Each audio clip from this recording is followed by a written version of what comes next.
You're watching the North Country's news station. 7 News this evening starts now. Live from downtown Watertown, here's Jeff Cole. Good evening. Tonight, new details on how Trooper Joel Davis was killed in the line of duty. And we also speak with Trooper Davis's brother, Josh Davis, a Watertown City police officer. A very emotional interview, as you can imagine. And what is clear tonight is that the Davis family is far from being alone in mourning the loss of this trooper, father, and community volunteer. But we begin tonight with the suspect and new details on the gun allegedly used in the killings of 2 people near Theresa last night. Just an hour ago, 32-year-old Justin Walters was back in Town of Luray court, arraigned on first and second-degree murder charges.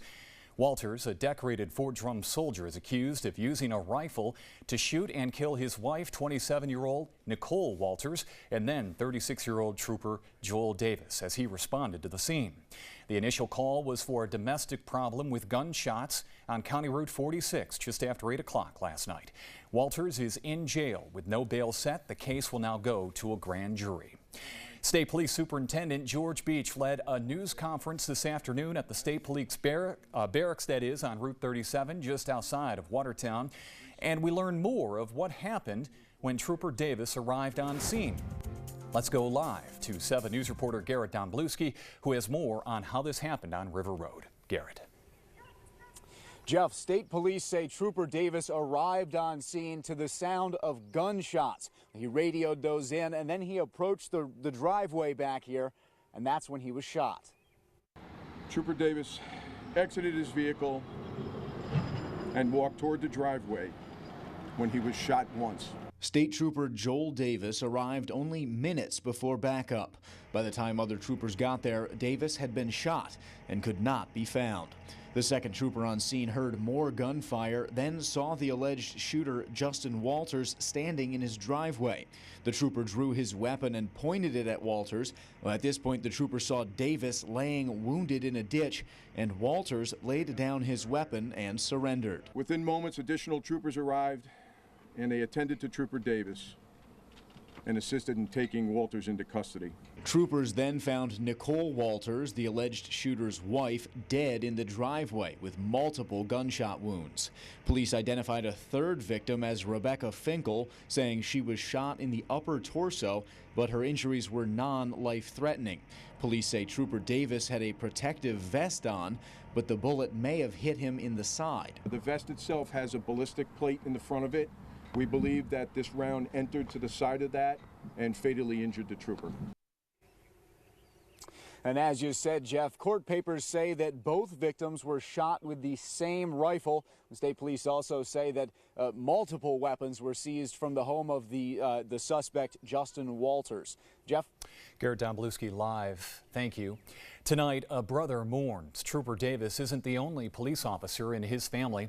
His older brother, Josh, is an officer with the Watertown Police Department. 7 News reporter Chris Spiker sat down with Josh Davis late this afternoon and has more on what he had to say. Chris. Good evening, Jeff. Josh Davis says his brother Joel is the reason he became a police officer. He says he wants Joel Davis to be remembered as an excellent officer and, more importantly, a good person. Josh Davis says he and his brother come from a close-knit family in a close-knit community. They were raised in Philadelphia, New York. They played sports together as kids. And when Joel became a police officer, Josh says he was inspired to follow his older brother. Josh says his brother was always the first to respond to a scene, a model state trooper. He was such a good officer. He did everything the right way, the way he was supposed to do things. And he was looked up to by all the officers, old and new. He was my best friend. I loved him. I miss him. I'm gonna miss him. I wish he was still here. Now Josh had plenty more to say about his brother and how he wants to be remembered. Jeff, I'll have much more from my interview with him tonight on 7 News at 11 and at 10 on your North Country Fox. Chris Spiker, thank you. Just a couple of miles from the scene of the shooting, a roadside memorial has been set up outside of Broken Spur Ranch on Route 26 in Theresa to honor Trooper Davis.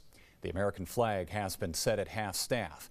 Former Town of Theresa Judge Roger Duval was a colleague and close friend to Davis and his family. He says this memorial is just a small way to pay tribute to such a great man. He was a great friend. He believed in people and he honored people. He trusted you, and by doing this today, lowering the flag, it just shows respect for a person that we all should live to emulate. Duval is hoping the roadside memorial will give people a place to pay tribute. And we are learning much more about the kind of man Trooper Joel Davis was. 7 News reporter Amanda Corna is live in our studio with more on that. Amanda.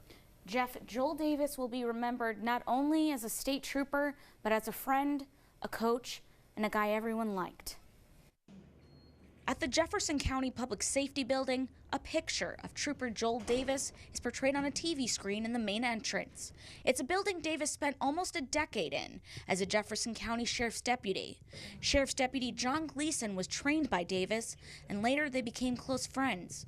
Davis was even a groomsman in Gleason's wedding. Whenever you doubted yourself or whenever you were going through a tough time, you could call him and he would, I don't know, just talk you through it. Sheriff's Deputy Carrie Mangino was also trained by Davis when he was with the Sheriff's Office. He could talk to anybody. He was very down to earth, very just a great personality. Outside of work, Davis was active in his community. In high school, he played varsity soccer and baseball at Indian River, and as an adult, he went back to baseball, this time as a coach for Evans Mills Youth Baseball. The football games, we would always see him there. He just had a very good relationship with that community. He was just always a giving and caring and lovable person to everybody in the community. And it's a big loss to the community. Davis was always willing to help his community in any way he could, whether he was just Joel or Trooper Davis. As a state trooper, he has been there for everyone in all of our buildings. He's one of our responders whenever we have a situation. He's always been there to protect the peace. And Jeff, as we've been hearing a lot about tonight, Davis was a real family man. He came from a very close-knit family. Sheriff's Deputy John Gleason says when he wasn't talking about work, Davis would talk about his family. Davis is survived by a wife and 3 children. All right, Amanda Corna with that story. Thank you. Now, the governor has ordered flags to fly at half-staff in tribute to Trooper Davis. Funeral arrangements are incomplete.